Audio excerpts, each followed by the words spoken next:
I was 13 when I first got access to a computer. My parents bought me a Macintosh in 1984 when I was 8 years old. I was in 6th grade. I learned to code in college. Freshman year, first semester, intro to computer science. I wrote a program to play tic-tac-toe. I think it was pretty humble beginnings. I think the first program I wrote asked things like, what's your favorite color?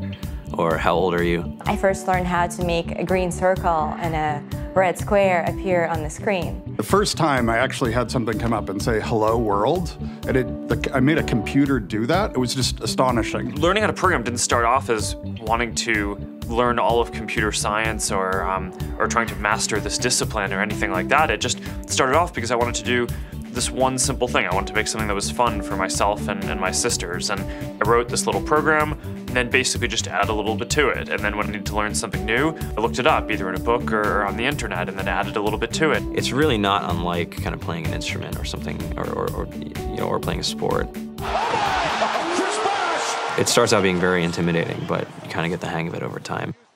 Coding is something that can be learned, and I know it can be intimidating. A lot of things are intimidating, but you know, what isn't? A lot of the coding that people do is actually fairly simple. It's more about the process of breaking down problems than sort of coming up with complicated algorithms as people traditionally think about it.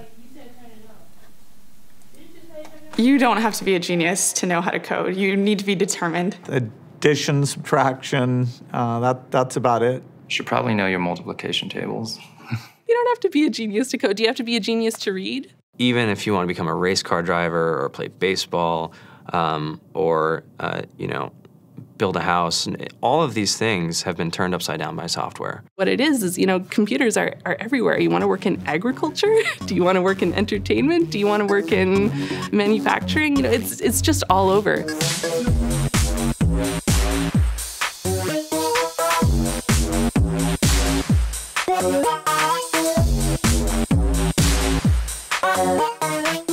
Here we are, 2013. We all depend on technology to communicate, to bank, information, and none of us know how to read and write code.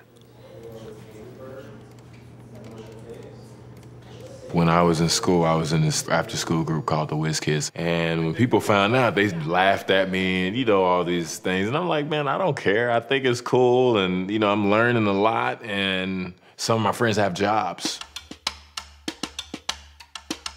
Our policy is literally to hire as many talented engineers as we can find. The whole limit in the system is just that there just aren't enough people who are trained and have these skills today. To get the very best people, we try to make the office as awesome as possible.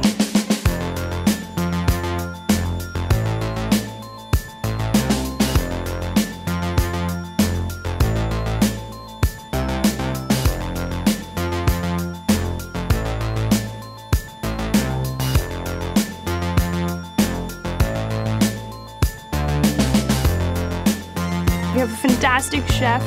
Free food. Breakfast, lunch, and dinner. Free laundry. Snacks. Even places to play and video games and scooters. There's all these kind of interesting things around the office and places where people can play or relax or go to think or play music or be creative. Whether you're trying to make a lot of money or whether you just want to change the world, computer programming is an incredibly empowering skill to learn. I think if someone had told me that software is really about humanity, that it's really about helping people by using computer technology, it would have changed my outlook a lot earlier. To be able to actually come up with an idea and then see it in your hands and then be able to press a button and have it be in millions of people's hands. I think we're the first generation in the world that's really ever had that kind of experience. Just to think that you can start something in your college dorm room and you can have a set of people who haven't built a big company before come together and build something that 1 billion people use as part of their daily lives is just crazy to think about, right? It's humbling and it's amazing. The programmers of tomorrow are the wizards of the future. You're going to look like you have magic powers compared to everybody else. I think it's amazing. I think it's the closest thing we have to a superpower. Great coders are today's rock stars. That's it.